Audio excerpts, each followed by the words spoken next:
تعال تشوفكم التحف.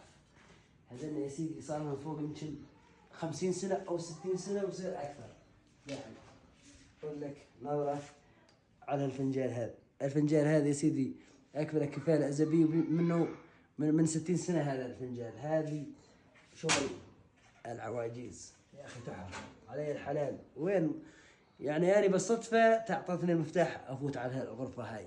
الغرفة هاي مو كل واحد يفوت عليها، تفكرون الغرفة هاي اللي صارها معناته وضعه سوبر لوز في تحفة علي الحلال. تلاقونها ضحك على الصحون. لا تفكرون يعني صحيح على المنظر كذا بس يعني هذه كله هذا شايفون هذا الحاس اصلي يصير هاي الباترينا يصير حق 70 سنة 70 أو 60.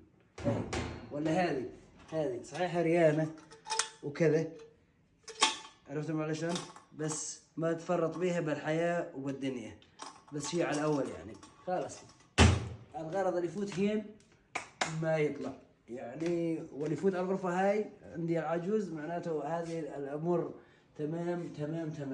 يعني الوضع دقزز. ولا المضيدة هاي يا سيدي من دور جدي لكم. هاي هذا المخالف هذا يمكن نامي هذا المكشكشات طبعا بهالاحداث شويه. هاي كابه نصهن يعني مقوي قلبها وكابه نصهن. ولا هذا المخالف وين تلاقيه بالتاريخ ملونات داك شلون اخضر واحمر وكل وحده من شكل.